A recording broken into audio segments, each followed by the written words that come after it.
16 September সূর্যদেব রাশি পরিবর্তন করছে। নিজের রাশি সিংহ রাশিকে ছেড়ে প্রবেশ করবে বুধের রাশি কন্যা রাশিতে। বুধ হচ্ছে পরম মিত্র, অর্থাৎ পরম মিত্রের ঘরে সূর্যদেব এবার অবস্থান করবে 1 মাস। এই 1 মাস সূর্যদেব 3টি নক্ষত্রের উপর অবস্থান করবে। 16 সেপ্টেম্বর সূর্য যখন প্রবেশ করবে কন্যা রাশিতে, তখন নিজের নক্ষত্র উত্তরা ফাল্গুনীতে দ্বিতীয় চরণে থাকবে। এবং 27 সেপ্টেম্বর সূর্যদেব প্রবেশ করবে হস্তা নক্ষত্রে, যেটা চন্দ্রদেবের নক্ষত্র। 10 অক্টোবর সূর্যদেব প্রবেশ করবে চিত্রা নক্ষত্রে, যার অধিপতি হচ্ছে মঙ্গলদেব। সূর্যদেবের এই রাশি পরিবর্তন এবং 3টি নক্ষত্রের উপর গোচর, এই উত্তরা ফাল্গুনী, হস্তা নক্ষত্র, চিত্রা নক্ষত্র, এই 3টি নক্ষত্রে যে সূর্যদেবের গোচর, এর কি প্রভাব পড়বে মিথুন রাশির উপর, আজকে এই বিষয়ে বিশেষ আলোচনা করব। কোন কোন দিক থেকে সাবধানে থাকতে হবে মিথুন রাশিকে, আবার কোন কোন দিক থেকে লাভ আসবে, এই সমস্ত কিছু তুলে ধরবো আজকের আলোচনাতে। 16 সেপ্টেম্বর সূর্যদেব যখন রাশি পরিবর্তন করে কন্যা রাশিতে প্রবেশ করবে, সেই মুহূর্তেই কিন্তু শনির সাথে সূর্যের সমসপ্তম যোগের অবসান হবে। আমি এই যোগের কথা অনেক ব্যাখ্যা করেছি এর আগের ভিডিওগুলোতে। তো সূর্যদেবের যে পরিবর্তনটা এবার হচ্ছে, এই পরিবর্তনেও কিন্তু আবার একটি ভয়ানক যোগ তৈরি হচ্ছে, গ্রহণ যোগ, সূর্য আর কেতু দ্বারা। এবং এই যোগের যে কী অসুবিধা সুবিধা সমস্ত কিছু আজকে আপনাদের সামনে খুব ভালো মতন করে বিশ্লেষণ করব। সূর্য হচ্ছে মান সম্মান, তেজ, ক্রোধ, অহংকার, ইগোর কারক। জন্মকুষ্ঠিতে যদি সূর্য ভালো অবস্থায় থাকে, তাহলে প্রশাসন লেভেলের অনেক রকম সুযোগ সুবিধা পাওয়া যায়। আর সূর্য যদি খুব খারাপ অবস্থায় থাকে, তাহলে মান সম্মান হানি হয়, মনোবল ভেঙে যায়, ক্রোধ উৎপন্ন হয়, আত্মগ্লানিতে ভুগে। সূর্য মেষ রাশিতে উচ্চ হয় আর তুলা রাশিতে নীচ হয়ে যায়। সূর্য হচ্ছে আমাদের পিতার কারক, সূর্য হচ্ছে আত্মার কারক। সমস্ত দর্শক বন্ধুদের জানাই আমাদের এই অ্যাস্ট্রো এস এম বাংলা চ্যানেলের মাধ্যমে নমস্কার, এবং সমস্ত নতুন দর্শকের কাছে, যারা বহুদিন ধরে আমাদের প্রোগ্রাম দেখছেন, তাদের কাছে বিশেষ অনুরোধ করছি, আপনারা অবশ্যই চ্যানেলটি সাবস্ক্রাইব করবেন। এই চ্যানেলের সঙ্গে থাকুন, জ্যোতিষীয় সম্পর্কিত অনেক তথ্য জানতে পারবেন।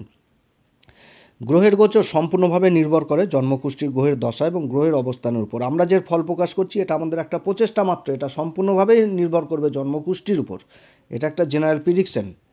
মিথুন রাশির ক্ষেত্রে গ্রহদের অবস্থান হচ্ছে এরকম। রাশির উপর মঙ্গল অবস্থান করছে, রাশির চতুর্থ ঘর যেটা কন্যা রাশি, এখানে 16 তারিখ পর্যন্ত সূর্য অবস্থান করবে।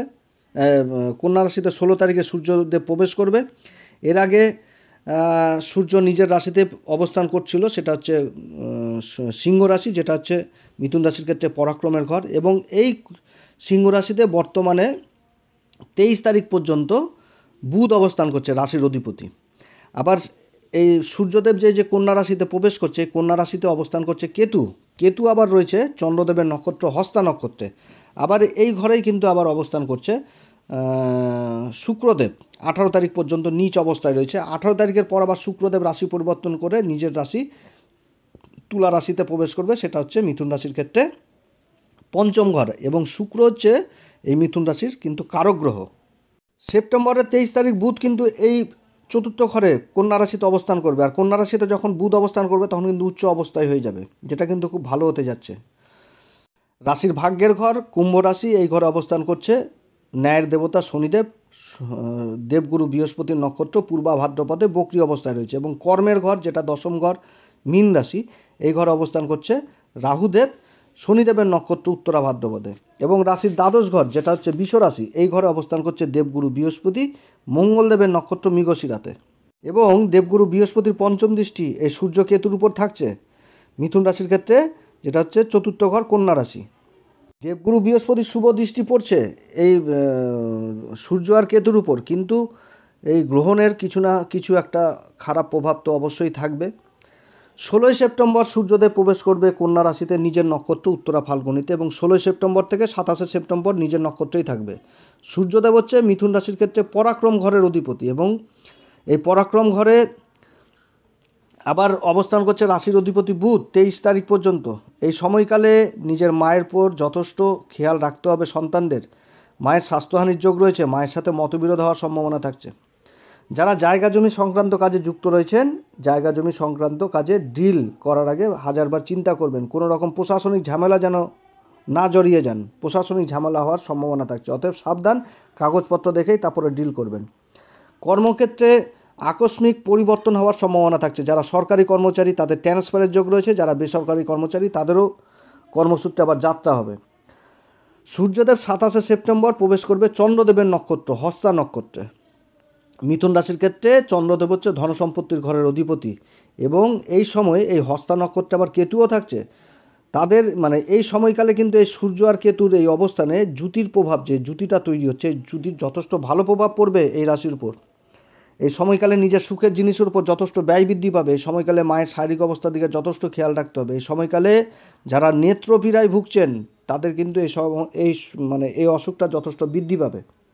বাড়িতে একটা অশান্তির পরিবেশ থাকবে, তার সাথে বন্ধু বান্ধবদের সাথেও সম্পর্ক অবনতি হবে। তবে রাশির অধিপতি যখন বুধ 23 তারিখের পর এই ঘরে প্রবেশ করবে, তখন কন্যা রাশিতে প্রবেশ করবে, তখন কিন্তু এই মিথুন রাশির এই রকম সিচুয়েশনটা যথেষ্ট পরিবর্তন হয়ে যাবে। তবে যারা বিদেশে কর্মরত রয়েছেন, ইম্পোর্ট এক্সপোর্টের কাজে জড়িত রয়েছেন, বা বিদেশ থেকে মালপত্র নিয়ে এসে দেশের মাটিতেই কাজ করছেন, তাদের জন্য আবার ভালো।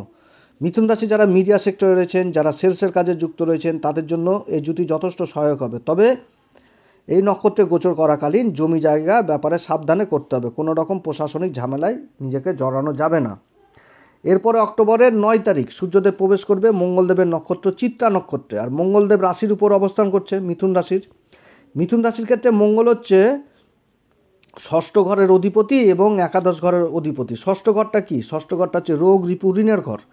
আর একাদশ ঘর কি? একাদশ ঘর লাভের ঘর। তো এই দুই ঘরের অধিপতিও মঙ্গল রাশির উপর অবস্থান করছে, আর সূর্যদেব মঙ্গলের নক্ষত্রে অবস্থান করছে। এই সময়কালে বিগত দিনে যে সমস্যাগুলো তৈরি হয়েছিল, এই সমস্যাগুলো সমাধান হবে। কর্মক্ষেত্রে যে প্রতিনিয়ত কম্পিটিশন, সেই কম্পিটিশনে যথেষ্ট এগিয়ে থাকবে মিথুন রাশি। লাভের একাধিক রাস্তা তৈরি হবে। মিডিয়া সেক্টরে যারা কাজ করছেন তাদের জন্য আবার ভালো, কিংবা এইখানে যারা কর্মের জন্য চেষ্টা করছেন তাদের জন্য আবার যথেষ্ট ভালো। শত্রুরা এই সময় অনেক দূরেই থাকবে, শত্রুরা লেগে কিছু করতে পারবে না মিথুন রাশির ক্ষেত্রে। তবে এই সময়কালে আপনি মিথুন রাশি যদি কর্মক্ষেত্রে কাজের জন্য ঋণের জন্য চেষ্টা করে, ঋণ পাবে। তবে ঋণ নিয়ে কাজ করতে পারবে, কিন্তু ঋণ কাউকে দিতে পারবে না। ঋণ দিলে কিন্তু সেই টাকা ফেরত পাওয়া মুশকিল আছে। যারা এই সময় হোটেলের কাজে যুক্ত রয়েছেন, যারা খাবারের ব্যবসায় যুক্ত রয়েছেন, কোনো খাবারের প্রোডাক্টের কাজে যুক্ত রয়েছেন, যারা ধান, চাল, গম ইত্যাদি স্টকের কাজে যুক্ত রয়েছেন, তাদের আবার বিশেষ উন্নতির যোগ রয়েছে এই সময়। জায়গা জমি সংক্রান্ত যে সমস্যাগুলো হয়েছিল, সেই সমস্যাগুলো সমাধান এই সময় হবে। তবে মায়ের প্রতি বিশেষ খেয়াল রাখতে হবে এই সময়েও। এই সময়কালে ধৈর্যের সাথে সমস্ত কিছু করতে হবে। নিজের কাজের প্রতি ফোকাস, একাগ্রতা নিয়ে আসতে হবে, না হলে হওয়া কাজ বানচাল হয়ে যাবে। সূর্যের সাথে কেতুর যে গ্রহণযোগটা তৈরি হচ্ছে, এটা চতুর্থ ঘর, সুখের ঘরে। অনেক ক্ষেত্রে সুখ নষ্ট হবে, কিন্তু এই ঘরে আবার দেবগুরু বৃহস্পতির দৃষ্টি পড়ছে, এবং 23 তারিখের পর বুধ আবার অবস্থান করবে। আবার শুক্রদেব 18 তারিখের পর পঞ্চম ঘরে নিজের ঘরে অবস্থান করবে। শুক্র হচ্ছে কিন্তু কারক গ্রহ। তো যেরকম সমস্যাও তৈরি হবে, সেরকম কিন্তু সমস্যার সমাধান হবে। তবে সাবধানে থাকতে হবে, কারণ রাশির উপর মঙ্গল অবস্থান করছে। মঙ্গল 7ই সেপ্টেম্বর থেকে 29 সেপ্টেম্বর পর্যন্ত রাহুর নক্ষত্র আদ্রাতে থাকবে। আর 30 সেপ্টেম্বর থেকে 20 অক্টোবর পর্যন্ত দেবগুরু বৃহস্পতির নক্ষত্র পুনর্বসুতে থাকবে।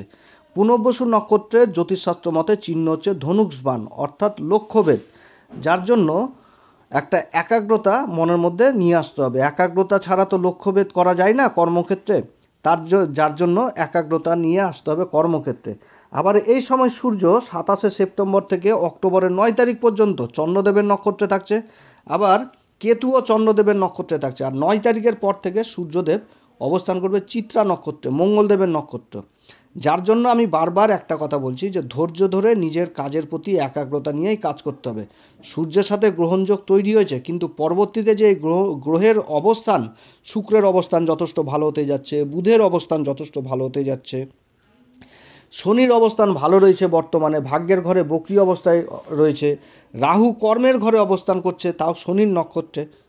তো এগুলো জিনিসের জন্য একটা ভালো পজিশন তৈরি হচ্ছে। কিন্তু কর্মক্ষেত্রে আবার রাহু শনির নক্ষত্র অবস্থান করছে, বসের সাথে আবার গন্ডগোল করাবে।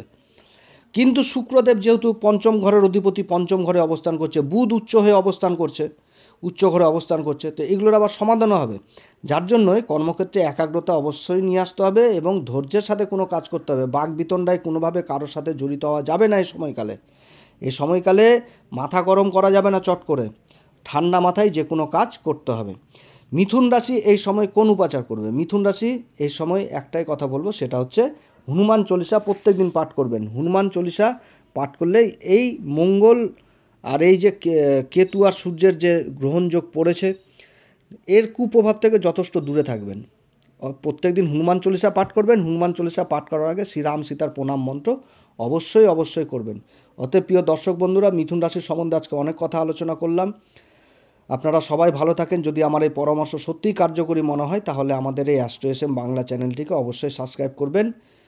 ঈশ্বর আপনাদের সবার মনস্কামনা যেন পূরণ করে। আপনারা সবাই ভালো থাকেন। নমস্কার, ধন্যবাদ।